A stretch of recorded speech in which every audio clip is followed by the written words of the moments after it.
জীবনের সবচেয়ে প্রিয় ও ভালোবাসার মানুষটাকে সেই রূপে চিনে নিতে বড় সময় লেগে যায় আমাদের, অথচ সে কিন্তু থাকে আমাদের আশেপাশেই। তার আগমনেই আমাদের জীবনে এক অজানা অচেনা অধ্যায়ের সূচনা হয়, আর সে অধ্যায় নিজের উপলব্ধি করতে করতে আপনার বঙ্কিম রচনা বলেও শেষ হয়ে যাবে।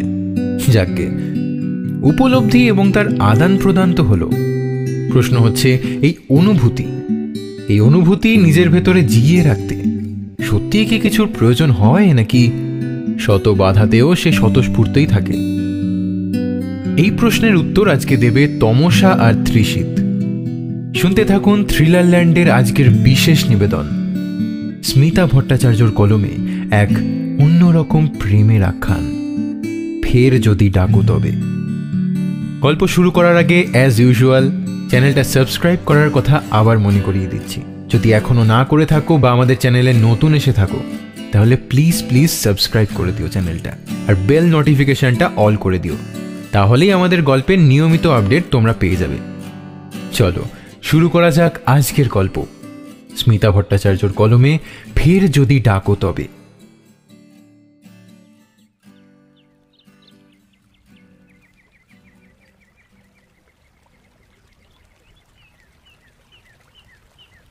একটা আবেগী বিকেল একটু একটু করে ঢলে পড়ছে সন্ধ্যার কোলে।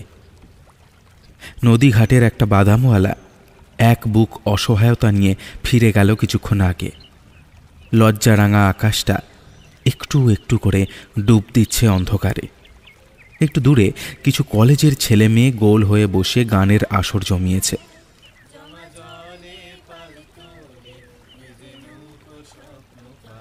একটা লম্বা চুলের ছেলে অজানা কোনো মায়াবী সুরে এক টানা বাঁশি বাজিয়ে যাচ্ছে।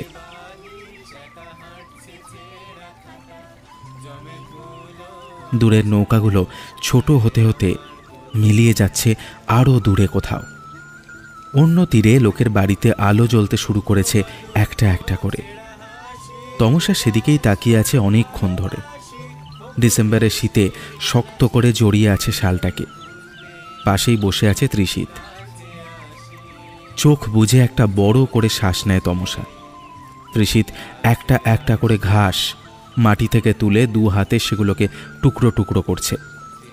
সব মুহূর্তে কথা বলা মানায় না, কিছু কিছু মুহূর্তে কথা না বলেই পড়ে শোনানো যায় একটা আস্ত উপন্যাস। নিস্তব্ধে শব্দহীনতায় বলে ফেলা যায় সমগ্র পৃথিবী। ত্রিশিত বেশ কিছুক্ষণ চুপ করে থেকে গলায় একটা বিজ্ঞ ব্যাপার এনে বলে, তবে তোর এই প্রেমটাও যে টিকবে না সেটা আমি আগেই বুঝেছিলাম। তমসা হঠাৎ উত্তেজিত হয়ে ওঠে। হোয়াট দ্য, কে গিয়ে দিয়েছিল আমাকে? চেয়েছিলাম আমি নতুন বয়ফ্রেন্ড, বারবার বললাম সুচয়নের হাবভাব সুবিধার ঠেকছে না, তখন তুই কি বললি? আমরা নাকি মেড ফর ইচ আদার, আর এখন বলছিস? ত্রিশিতকে প্রায় মারতে উদ্যত হয় তমসা।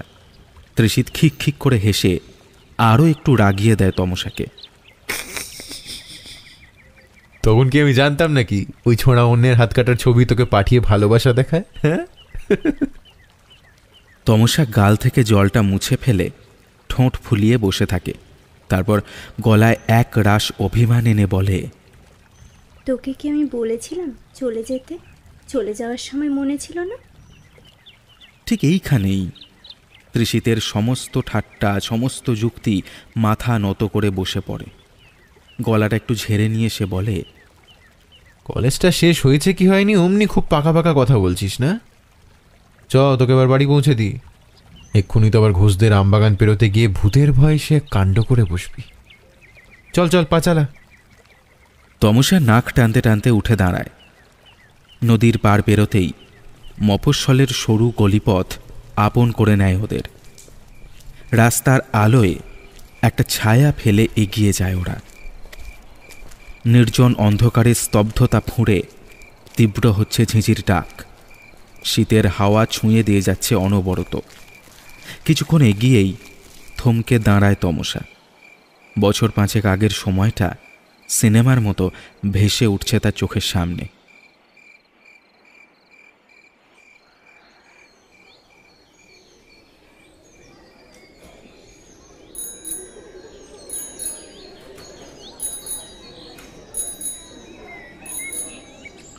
গরমটা বেশ পড়েছে। স্কুলের মেন গেটে কান পাতলে ছেলে মেয়েদের কিচিরমিচির আর সাইকেলের বেল ছাড়া আর কিছুই শোনা যায় না। সারি সারি ছাতিম গাছ পেরিয়ে গেট দিয়ে ঢুকেই সোজা বিল্ডিংয়ের একটা ঘরের সামনে নাতি দীর্ঘ লাইন করে দাঁড়িয়ে আছে কিছু ছেলে মেয়ে। নতুন ভর্তির টাকা জমা দেওয়ার লাইন। ডান দিকে সাইকেল স্ট্যান্ডের পাশেই 11-এর ক্লাসরুম। নতুন ইউনিফর্ম পরে ঘর ভর্তি ছেলেমেয়েরা যেন বেপরোয়া, নিজেদের গ্রুপ বানিয়ে নানা ধরনের আলোচনায় ব্যস্ত। টিচার এসে কখন ক্লাসে ঢুকে পড়েছেন অনেকের খেয়ালই নেই। টেবিলের ওপর কয়েকটা লাঠির বাড়ি মেরে অ্যাটেন্ডেন্স খাতাটা খুলে একবার জোরে চিৎকার করলেন তিনি। আজ শেষবার রোল নাম্বারগুলো বলে দেব, ঠিক করে শুনে নাও, পরে কিন্তু যতই ঝামেলা করো আর বলবো না। আমার হয়েছে যত জ্বালা, রোজ রোজ ফার্স্ট ক্লাসটা আমাকে এসে দিয়ে যাচ্ছে। বলি আমি বাংলাটা পড়াবো নাকি হরিনামের মতো তোমাদের নামগুলো পড়বো আর রোজ রোজ চলে যাবো? হ্যাঁ, ক্লাস তুলনামূলকভাবে একটু শান্ত হলো যেন। কোনো সদ্য টিন এজের যুগল একটু দূরত্বের দুটো বেঞ্চে বসে চোখ চাওয়াচাই করল সকলের অগোচরেই। ক্লাস টিচার 1, 2, 3 করে সবার নাম বলে চলেছেন। 34 Tamasa Sarkar, yes sir. 35 Trishit Chowdhury, yes sir. 36 নাম ডেকেই চলেছেন ক্লাস টিচার। তমসা বাঁ দিকে মাথা ঘুরিয়ে মাথা নিচু করে ফিসফিসিয়ে বলল, আরে ভাই, তোর আর আমার পরপর রোল নাম্বার। পরীক্ষায় পাশাপাশি সিট পড়লে দেখাস কিন্তু। হ্যাঁ, ত্রিশিতকে দেখে ঠিক যেমনটা মনে হয় স্বভাবেও তেমনই, ধীর স্থির স্বল্পভাষী। তমসার কথায় কি উত্তর দেবে বুঝতে না পেরে একটা মলিন হাসি হাসল।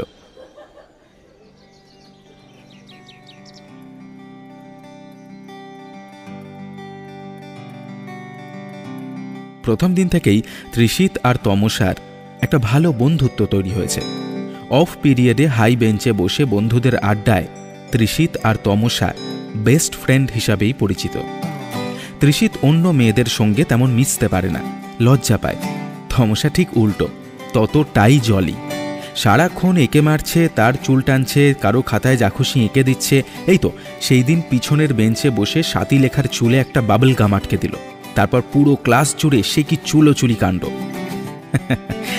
এক একদিন এক এক রকমের কাণ্ড বাঁধিয়ে বসে সে।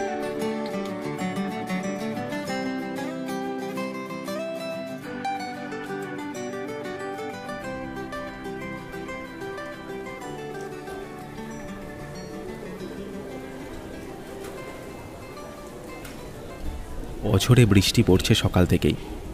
সেদিন বৃষ্টিতে স্কুল প্রায় ফাঁকা। পরপর অফ পিরিয়ড চলছে। ছেলে মেয়েরা জটলা পাকিয়ে আড্ডায় বসেছে নানা জায়গায়। ত্রিশিত কোনো রকমে স্কুল বিল্ডিংয়ে ঢুকে সিঁড়ি দিয়ে উঠছিল। দোতলার সিঁড়ির একটা ধাপে মাথা নামিয়ে ফুঁপিয়ে ফুঁপিয়ে কাঁদছে কেউ। একটু ভালো করে দেখতেই বুঝল তমসা। কিন্তু ওইখানে কেন, এইভাবে কাঁদছেই বা কেন? একটু ভয়ই পেল ত্রিশিত। এগিয়ে গিয়ে তমসার কাঁধে হাত রাখতেই তমসা কাঁদতে কাঁদতে ঘাড় তুলে তাকালো। কি হয়েছে? আমার আবার কি হবে? কাঁদছিস তুই তো, তুই বলবি কি হয়েছে। একদম ঝামেলা করতে আসবি না ত্রিশিত। লাস্ট 4 দিন তো স্কুলেই আসিসনি। নিজের চরকায় তেল দে, যা যা এখন এখান থেকে। ত্রিশিত নাছোড় বান্দা। তমসা এখানে বসে কাঁদবে আরও ক্লাসে যাবে, এভাবে হবে না। অন্যভাবে জিজ্ঞেস করতে হবে। তাই গলাটা একটু নরম করে তমসার কাঁধ ঝাঁকাতে ঝাঁকাতে সে বলল, এ তুই তো আমার চটকা, বল না বল না, আরে বল না প্লিজ। তমসা একটু সুর করে কাঁদতে কাঁদতে বলল, ব্রেকআপ। ত্রিশিত যেন আকাশ থেকে পড়ে। ব্রেকআপ? সে তো দিন 20 আগে হয়েছে, এখন কাঁদছিস কেন? তমসা শাড়ির আঁচলে নাকটা মুছে খুব গম্ভীরভাবে উত্তর দেয়, ওটা অন্য ব্রেকআপ। ত্রিশিত বিরক্ত হয়ে বলে, কি সব বলছিস ভুলভাল? সম্পর্ক তৈরি বা হলো কবে যে ব্রেকআপ হবে? 7 দিন আগে। We were damn committed. I mean, যাকে বলে ড্যাম সিরিয়াস। হোয়াট? এর মধ্যে রিলেশন, তাই আবার কমিটমেন্ট? তুই আর কি বুঝবি এসবে? আমাদের বাড়ির ছাদ থেকে ওদের ছাদ দেখা যেত, রোজ সিগন্যাল দিত। আমার জন্য না জানি কত কি করেছে এই 7 দিন ধরে। তো ব্রেকআপ করলি কেন? ও একদম অন্য ধরনের ছেলে রে, বাকিদের মতো না। ও আমাকে মেসেজে লিখেছে আমি আরো বেটার ছেলে ডিজার্ভ করি। ও আমাকে দূর থেকে আরো ভালো থাকতে দেখতে চায়, তাই ব্রেকআপ করে দিয়েছে। তৃষিত ভুরু কোচকে কি যেন একটা ভাবে, তারপর বলে, খুব বড় সমস্যা। চ, আজ তো আর ক্লাস ফাস হবে না। এমনি তো খবরটা এলে এক্ষুনি স্কুল ছুটিও দিয়ে দেবে। আমরা বরং সাইকেল নিয়ে একটু ঘুরে আসি। চ। এই বৃষ্টিতে তুই? হ্যাঁ আমি, আর সঙ্গে তুইও। চ চ ওঠ। ফাঁকা রাস্তায় জল পেরিয়ে সাইকেল ছুটিয়ে নিয়ে যায় দুটো সদ্য কৈশোর। ওরা ভাগ করে নেয় জীবনের না বলা কিছু কথা। সবার জীবনেই এমন কিছু না বলা কথা থাকে যেগুলোর মধ্যে লুকানোর কিছু থাকে না, বলার মতোও কিছু থাকে না, তাই অকারণে কাউকে আর বলে ওঠা হয় না। হঠাৎ করেই জীবনে কিছু মানুষ আসে, তাদের আসার কোনো সূচনা থাকে না, উপসংহারও।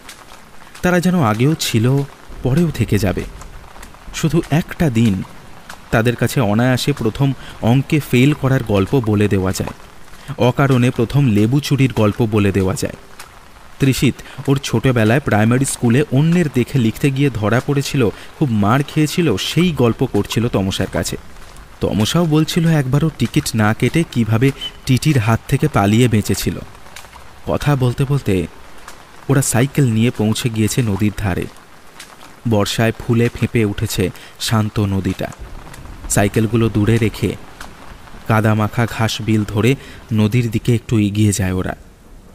তমসা এতক্ষণে নিজের চরিত্রে ফিরেছে। এই এই বসবি এখানে? এখানে? এই কাদায়?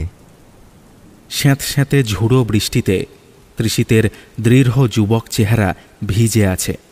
অনিচ্ছা নিয়েও তৃষিত একটু যেন ঘ্যান ঘ্যান করে বলে ওঠে, চ বসি আর কি।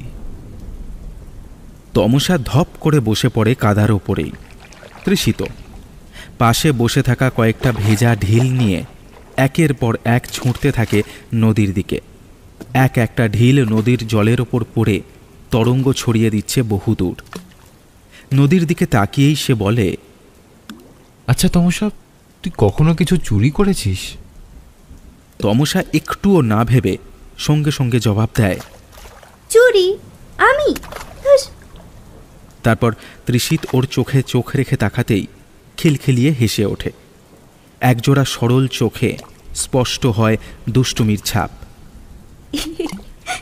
অ্যাকচুয়ালি হ্যাঁ, মানে না, ঠিক চুরি নয়। আচ্ছা আচ্ছা ওকে, হ্যাঁ করেছি। তমসা যেন খাবি খাচ্ছে লজ্জায়। তৃষিত আবার নদীর দিকে তাকিয়ে একটা ঢিল ছোঁড়ে। ব্যাস আর কি, এবার বাকিটা টুক করে বলে ফেলো। তমসা এবার বেশ উত্তেজিত। আরে ছোটবেলায় আমার খুব নেশা ছিল কাগজ কলমের। আমি দোকানে পেন কিনতে গিয়ে অনেকবার দোকানিকে লুকিয়ে বাড়তি পেন নিয়ে চলে এসেছি। বলেই একটা বকুনি দিয়ে বলে, এই এই এটা কিন্তু সিক্রেট, আর এটা আমি ছোটবেলায় করতাম, এখন না। তাই কাউকে এইসব কথা বললে আচ্ছা পিটুনি খাবি তুই। তৃষিত মৃদু হাসে। কথা খুব ছোঁয়াচে রে তমসা, কিন্তু তার থেকে বেশি ছোঁয়াচে কি জানিস? মানুষ। আমার দিদুন বলেন মানুষ হলো অসুখের মতো ছোঁয়াচে, কিন্তু ভালো অসুখ, সুখী অসুখ। কিন্তু সব মানুষ তো ভালো হয় না। মানুষ ভালো খারাপ বলেও কিছু হয় না রে। সব আলাপ ভালো হলে ভালোটা খুব একঘেয়ে লাগবে, দেখিস। সব কিছুর ছোঁয়া লাগাটা দরকার, বরং খারাপের ছোঁয়া অনেক বেশি করে লাগুক, তবেই তো অল্প ভালোটুকুর কদর করতে শিখব নাকি? চোখ ছোট করে বলে তমসা, কি যে বলিস তুই মাঝে মাঝে, রাখ তো তোর জটিল জটিল আলোচনা। তুইও বরং তোর একটা সিক্রেট বল আমাকে। সিক্রেট? এমন করছিস যেন ভাজা মাছটা উল্টে খেতে পারিস না। ওসবে চলবে না, বল বলছি। হ্যাঁ বেশ, বলছি দাঁড়া। কথাটা বলেই খানিকক্ষণ চুপ করে থাকল তৃষিত। তমসাও কি এই রক্ত মাংসের তৃষিতকেই নিজের বন্ধু বলে ভাবে? তৃষিতের জীবনের সমস্ত কষ্ট, জীবনের প্রতি তার অভিমান হয়তো তমসা সব অনুভব করবে বা নাও করতে পারে। একটা পাঁকের মতো জীবনে শুধুমাত্র দাদু আর দিদুন ছাড়া কেউ ফুলেল সুবাস ছড়িয়ে দেয়নি তার। রক্তের দোষ, বংশের দোষ বলে সবাই সরিয়ে রেখেছে তাকে। অবশ্য সেই বা কতটা চেষ্টা করেছে কারুর কাছে যাওয়ার। সদ্য কৈশোর ছুঁয়ে নরম গোঁফের রেখা স্পষ্ট হওয়ার অনেক আগেই জীবন তাকে অনেকটা শক্ত করে দিয়েছে। দাদুও ছেড়ে গিয়েছেন বছরখানেক হলো। তৃষিতের এই অষ্টাদশে বড্ড বেশি দরকার ছিল তমসার সঙ্গে বন্ধুত্বের, কিন্তু সেও আর টিঁকল কই। বারবার উপহাস করেছে পৃথিবী তাকে। তমসার চাঞ্চল্য, হাসি, দুষ্টুমি, প্রেম ভাঙার কান্না পুরোটা ঘিরে তৃষিতের একটা বাড়ি তৈরি হয়েছে। সেই বিশাল সম্পত্তির মালিক শুধু সে একা। তৃষিত আর ভাবতে পারল না কিছুই। তমসা তৃষিতের কাঁধ ধরে একটু ঝাঁকিয়ে দিল। এই যে বঙ্কিমচন্দ্র, কোনো চালাকি নয়, হ্যাঁ? এক্ষুনি সন্ধে হয়ে যাবে, আর তুমি আমাকে ভূতের ভয় দেখিয়ে বাড়ি পাঠিয়ে কিছু বলবে না। সেগুড়ে বালি। তৃষিত অন্য মনস্কভাবেই একটু হেসে ফেলে, বলতে শুরু করে, জানিস, এরকমই একটা বৃষ্টির দিন ছিল সেদিনও। আমি যখন জন্মালাম, আমাকে মামার বাড়িতে ছেড়ে আমার বাবা মা চলে গেল নিজেদের অন্য আরেকটা সংসারে। দুটো মানুষের জীবনের বোঝা হয়ে আমি পৃথিবীর আলো দেখে ফেলেছিলাম, নেহাতি ভুল করে। কিন্তু দিদু দাদুন আমাকে ফেলে দিল না, বড় করলো, যত্নে বড় করলো, স্কুলে পড়ালো। স্কুল তো এবার শেষও হয়ে যাচ্ছে, কিন্তু 5 দিন আগে হঠাৎ মামার কত যেন টাকা চুরি হয়ে গেল। আমরা সবাই খুঁজলাম, জানিস তো, আর পেলামই না। মামা তারপর বলল আমিই নাকি নিয়েছি। আমাকে কোষে দুঘা দিলেই নাকি সব গড়গড় করে বলে ফেলবো। জানিস, আমার এই মাথাটা ধরে দেওয়ালে ঠুকতে লাগলো জোরে জোরে। যন্ত্রণায় চিৎকার করে উঠেছিলাম আমি, জানিস। মাথা ফেটে রক্তে ভেসে যাচ্ছিল মুখটা। কত করে বললাম, আমি নিইনি তোমাদের টাকা, আমি নিইনি। নিলে কোথায় বা লুকিয়ে রাখতাম তুমি বলো? জানিস তো, মানে ওরা না শুনলই না। এখনো খুব ব্যথা করে, জানিস তো এখানটা। দেখ, তুই দেখ হাত দিয়ে। তমসা ভীষণ উত্তেজিত হয়ে কথাগুলো বলে তৃষিত। বলেই নিজের চুলটা সরিয়ে তমসার হাতটা ধরে নিজের মাথায় রাখে সে। রক্তে লাল হয়ে গেছে তমসার হাতটা। চমকে ওঠে মেয়েটা। এটা কিভাবে সম্ভব? 5 দিন আগে এরকমভাবে মাথা ফেটেছে, অথচ এখনো কোনো ব্যান্ডেজ নেই। একইভাবে রক্ত পড়ে যাচ্ছে। তমসার কোনোই বেয়ে গড়িয়ে পড়ছে রক্ত। থরথর করে কাঁপছে তমসার সারা শরীর। গলা শুকিয়ে আসছে, কথা বলার ক্ষমতা নেই তার। বাস্তব অবাস্তব কিছুই যেন আর বোধ হচ্ছে না তার। অত্যন্ত কাঁপা কাঁপা গলায় তমসা বিড়বিড় করে ওঠে, তোর কি হয়েছে রে তৃষিত? তৃষিত উদাস মনে তমসার দিকে তাকিয়ে। এতক্ষণ তো কিচ্ছু মনে হয়নি তার, কিন্তু এখন সে পরিষ্কার দেখতে পাচ্ছে তৃষিতের চোখের কালো মণিগুলো আস্তে আস্তে সাদা হয়ে যাচ্ছে, ঠিকরে বেরিয়ে আসতে চাইছে চোখের কোটর থেকে। মাথার ওই ফেটে যাওয়া অংশটা থেকে কালচে লাল ঘন রক্ত গড়িয়ে পড়ছে সারা মুখে। তৃষিতের সাদা স্কুল ইউনিফর্ম লাল হয়ে গিয়েছে রক্তে। সেই রক্ত ঘাস মাখা কাদা জমি দিয়ে গড়িয়ে যাচ্ছে নদীর দিকে। তমসা আতঙ্কে 2 চোখ বন্ধ করে দিয়েছে। খামচে ধরে আছে নিজের শাড়ির আঁচল। বৃষ্টি নেমেছে অঝরে। বৃষ্টিতে ঝাপসা হয়ে গেছে চারিদিক। স্যাঁতস্যাঁতে চুলের ওপর বৃষ্টির ফোঁটা ঝরে পড়ছে। তমসা নিজের রক্তমাখা হাতটা বারবার ধুয়ে ফেলার চেষ্টা করছে সেই বৃষ্টিতে, চোখ বন্ধ করেই। এই তৃষিতকে দেখতে চায় না সে। তৃষিত তখনও কাতর গলায় অনুরোধ করে চলেছে, আমাকে প্লিজ ভয় পাস না তমসা। আমি তো তোর বন্ধু, বল। আমাকে বিশ্বাস করবি না? প্লিজ বিশ্বাস কর না রে একবার। তমসা কাঁপতে কাঁপতে বলছে, আমার তোকে খুব ভয় করছে, তুই চলে যা না রে। আমি তো সহ্য করতে পারছি না, চলে যা না তুই, প্লিজ।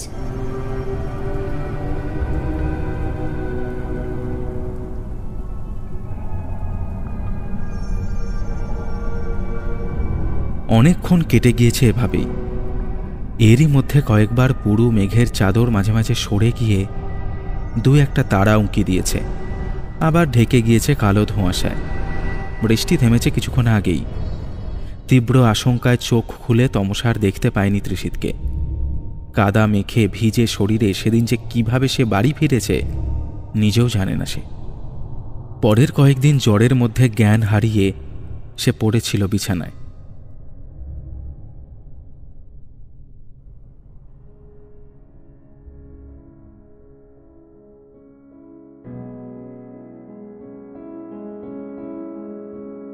মাঝখানে যে কত দিন কেটে গিয়েছে কিছুতেই মনে করতে পারে না তমসা।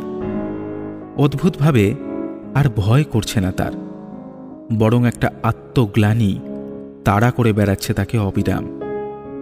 এই 1.5 বছর ধরে গড়ে ওঠা এত স্মৃতি সবই কি এতটাই পার্থিব? একটা শরীরের অস্তিত্বই কেবল বাঁচিয়ে রাখতে পারে একটা মানুষের সত্তা। শরীরটুকু ছাড়খাড় করে দিলে এই পৃথিবী থেকে হারিয়ে যায় তার সব কথা, সব গান। এত বড় কবে হয়ে গেল তমসা? এতটা শান্ত গভীর চিন্তা কিভাবেও করতে পারছে? চোখ বুজে তৃষিতের বলা শব্দগুলোই মনে পড়ছে বারবার। মানুষ হলেও অসুখের মতোই ছোঁয়াচে, তবে সুখী অসুখ। চোখ খুললে দেখতে পাচ্ছে প্রথম দিনের তৃষিতের সেই লাজুক হাসি। এরপর বহুবার তৃষিতকে দেখতে ইচ্ছে হয়েছে তমসার। কখনো কখনো তৃষিতের ওই ভয়ঙ্কর রূপ মনে পড়ে আঁতকে উঠেছে ঘুমের ঘোরে। তারপর তৃষিতের সঙ্গে কাটানো মুহূর্ত মনে করতে করতে ঘুমিয়ে পড়েছে আবার।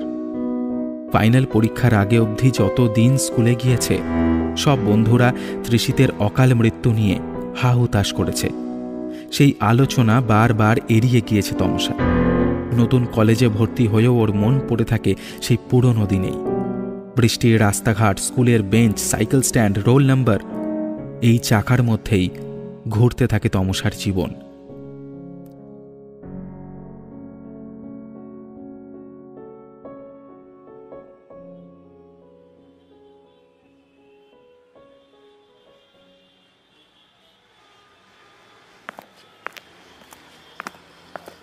আনমনে কলেজের গেট থেকে বেরিয়ে সে হাঁটে বড় রাস্তা ধরে।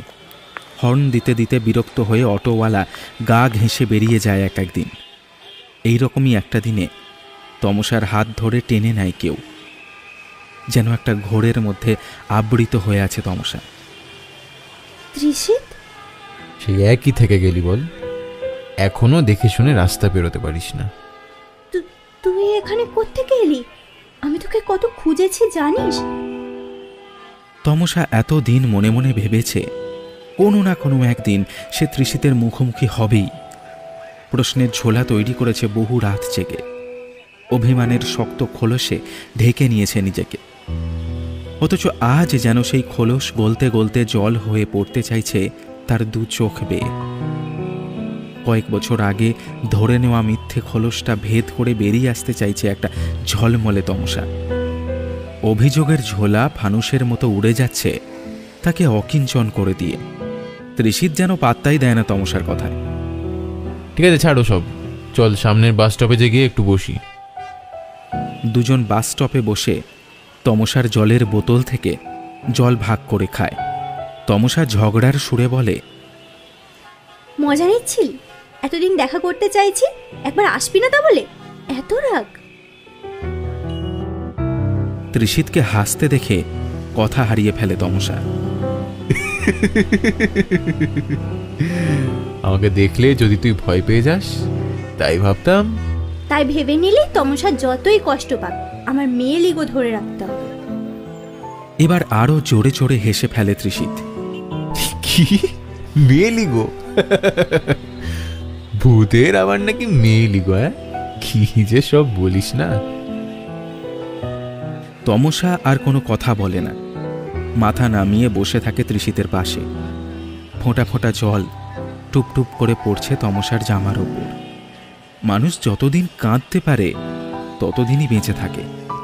অল্প কারণে হাসতে পারা বা কাঁদতে পারাই জীবনে অহংকার করার মতো একমাত্র সম্পদ। সেসব মুছে গেলে মানুষ যন্ত্রের মতো হতে শুরু করে। ত্রিশিত প্রতিবারই ফিরে যাওয়ার আগে তমসার মুখের দিকে তাকিয়ে থাকে। একটা অপাপবিদ্ধ শিশুর মতো ত্রিশিতের সাদা চোখ তমসাকে অনুভূতির কুয়োয় ডুবিয়ে দেয়। অকারণে ঘুম ভেঙে যাওয়ার রাত্রিগুলোয় তমসাকে খুব জড়িয়ে ধরতে ইচ্ছে করে তার।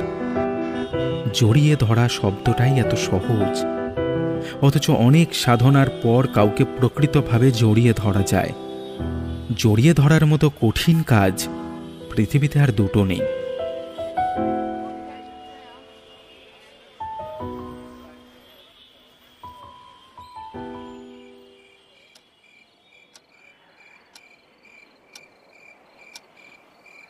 জানালার গ্রিল ধরে দাঁড়িয়ে থাকে তমসা। রোজের দেখা তারা নিয়ে বোনা আকাশটা এক একদিন সুন্দর নকশি কাঁথার মতো সেজে ওঠে। তমসা সেদিকে তাকিয়ে বলে, ত্রিশিত, ত্রিশিত, এসেছিস? উত্তর আসে না। মাঝে মাঝে জানলার পাশে ফোটা মাধবীলতার ফুলগুলো কোমল ছন্দে মাথা দোলায়। সেটাকেই ত্রিশিতের সম্মতি ভেবে নিয়ে মুখ লাল করে হাসে তমসা। কোনোদিন আবার সত্যি সত্যি ত্রিশিত এসে বসে তমসার খাটে। তমসার ইচ্ছে করে ত্রিশিতের মাথায় একটু বিলি কেটে দিতে। ত্রিশিত বলে, এই মাথায় হাত দিস না তমসা, তুই ভয় পাবি, রক্ত বেরোবে তো। তুই আমাকে বরং তোর কলেজের গল্পগুলো বল, নিশ্চয়ই এক গাদা প্রপোজাল পেয়েছিস না? তমসা বলে, তোর আমার আর প্রেম করাই হলো না, আজকালকার ছেলেগুলো বড্ড মেটেরিয়ালিস্টিক। ত্রিশিত হাতে করে একটা টগর ফুল নিয়ে এসেছে। সুন্দর গন্ধে ভরে গেছে ঘরটা। টগর ফুলে এত সুন্দর গন্ধ থাকে? যুক্তি খুঁজতে খুঁজতে খেই হারিয়ে ফেলে তমসা। ফুলটাকে শুধু দেখতেই পায় সে, ধরতে পারে না। মাঝে মাঝে অভিমানে চোখে জল আসে তার। তোর দেওয়া কোনো উপহারই আমি নিজের কাছে রাখতে পারি না, দূর। ত্রিশিত ইয়ার্কির টানে বলে, যা বাবা, এই যে বললি তোর নাকি মেটেরিয়ালিস্টিক জিনিস ভালো লাগে না। তমসা রেগে গিয়ে তাকায় ত্রিশিতের দিকে। তারপর দুজনেই জোরে জোরে হেসে ওঠে। পৃথিবীর কোনো এক দেশে হয়তো এখন ভোরের আলো ফুটছে। সে দেশের কোনো এক চাওয়ালা উনুনে আগুন দিতে দিতে একটা বিদেশি মেলোডি শুনছে।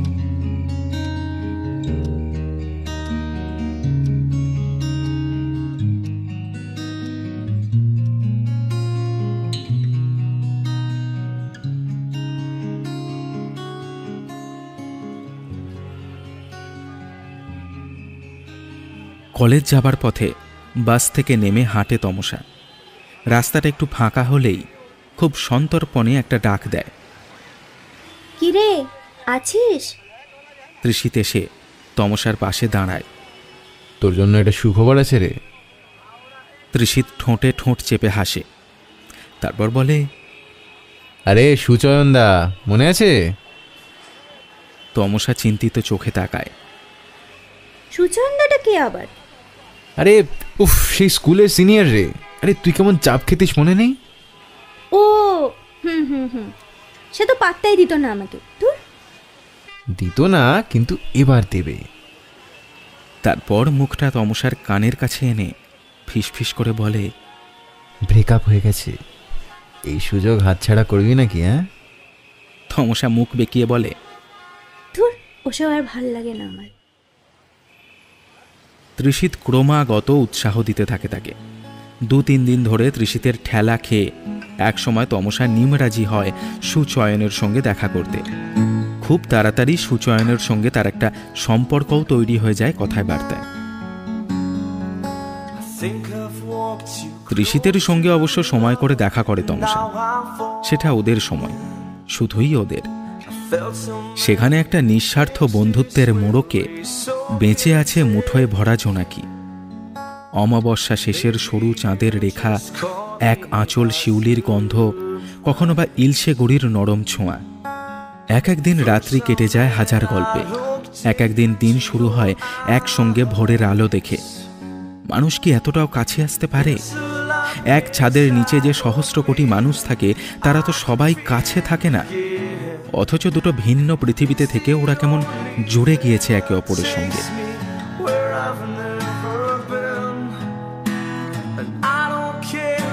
তমসা আজ সকাল থেকে একবারও মনে করেনি তৃষিতকে।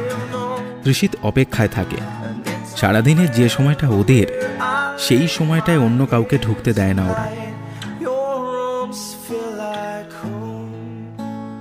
তৃষিত চাইলেই সারাদিন তমসার গতিবিধি খেয়াল রাখতে পারে, কিন্তু সেটাও করে না।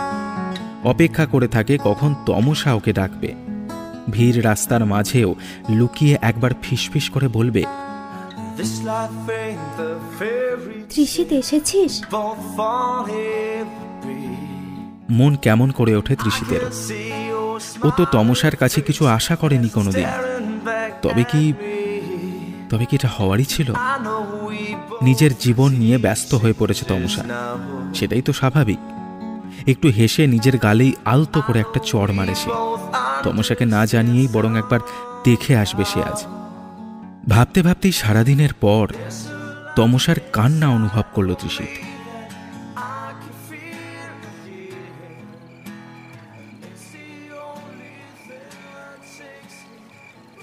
নদীর ধারে বসে একা একাই কেঁদে যাচ্ছে তমসা। কি হয়েছে ওর? এটা তো তমসার সেই চেনা ব্রেকআপের কান্না নয়। তৃষিত এসে বসে ওর পাশে, হাত রাখে তমসার কাঁধে। সামনে গোল হয়ে বসা ছেলে মেয়েদের দল থেকে ছেলেটা বাঁশিতে বড় মায়াবী একটা সুর তুলেছে। নদীঘাট থেকে ফেরার পথে তমসা তৃষিতের কোড়ে আঙুলটা আলতো করে ধরে নিজের কোড়ে আঙুল দিয়ে। ঝিঁঝির ডাক ভেদ করে তমসার মনে একটা ঝড় বইছে। সে ঝড়ের প্রবল ক্ষমতা উথাল পাথাল করে দিচ্ছে তার সব কিছু। তৃষিত খানিকটা চমকে উঠে তাকায় তমসার দিকে। খানিকটা তোতলাতে তোতলাতে বলে ওঠে, কি হলো? সুজয়নকে মিস করছিস নাকি রে? তমসা সেই কথার কোনো উত্তর দেয় না। ফিরে যাবি? কোথায়? নদীর ধারে।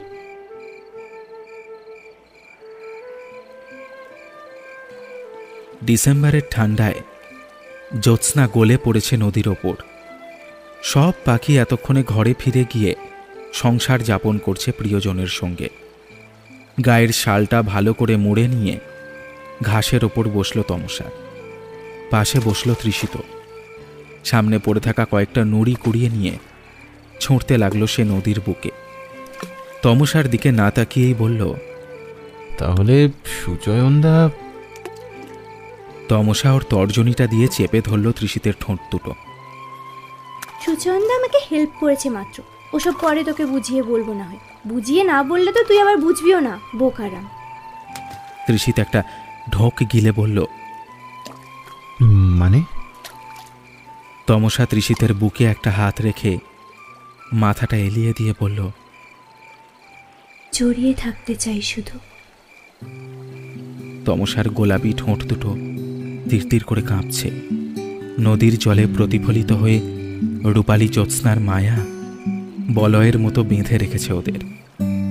এই আহ্লাদের অলঙ্কারে তমসাকে কি অপরূপ লাগছে তা আগে কখনো কল্পনা করেনি তৃষিত। সে আকাশের দিকে তাকিয়ে থাকলো কিছুক্ষণ, তারপর শক্ত করে তমসাকে আঁকড়ে নিল শুধু। আর কোনো কথা থাকে না। এখন একটা নিস্তব্ধতা দিয়েই ওরা গড়ে নেবে একটা আলাদা বিশ্ব।